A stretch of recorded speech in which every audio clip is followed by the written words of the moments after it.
The man Single one.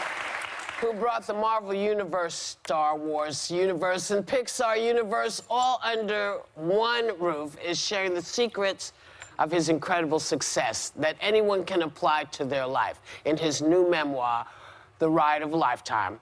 Please welcome our boss and a hell of a nice man. Yes. CEO Bob Iger. Right.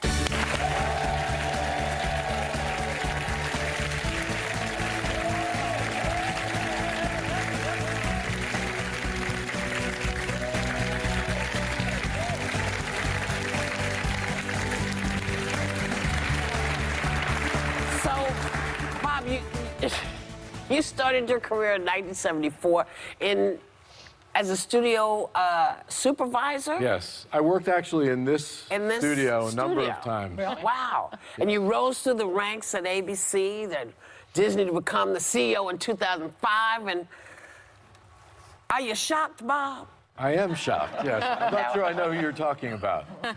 Why are you so surprised?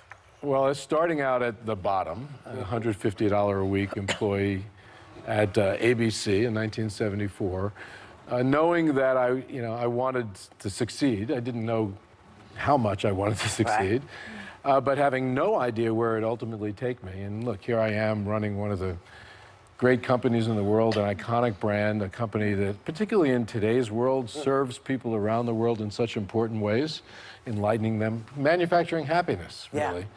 So it's all kind of, it's an odyssey and a surprise, but a really good one. You're a self-made man. I mean, I really think that you're like the poster child for something like that.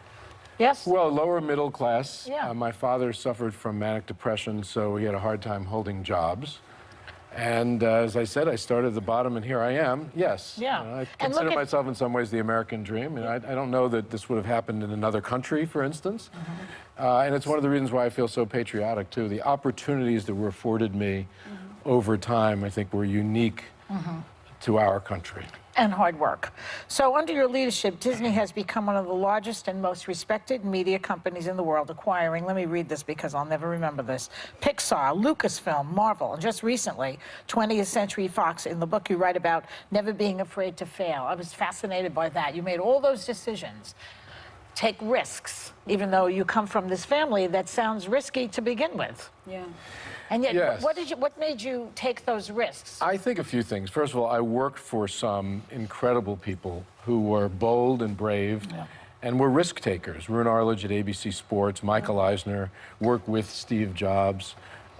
So I've had great mentors who sort of showed me the way. But I think if you look at our world today and how much disruption there is, how much change there is, that if you play it safe, if somehow or another you try to protect the status quo, you don't get anywhere.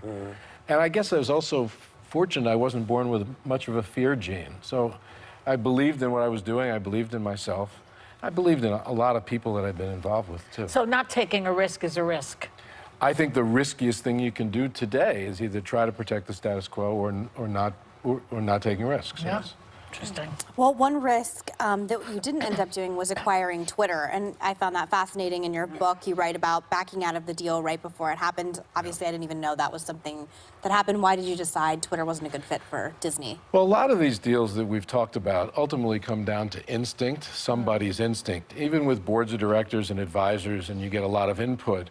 In the end, as the CEO of a company, you're the yes or no person, and you've got to decide. And as Joy mentioned, with Pixar and with Marvel and with Star Wars, Lucasfilm, and in 21st Century Fox, I believed in my instincts, and the support that I was getting was consistent with that.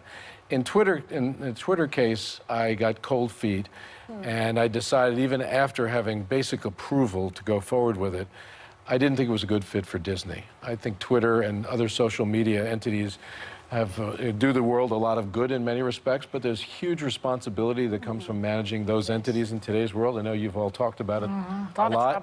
And I didn't think it was the responsible thing to do for the Walt Disney Company to assume those responsibilities.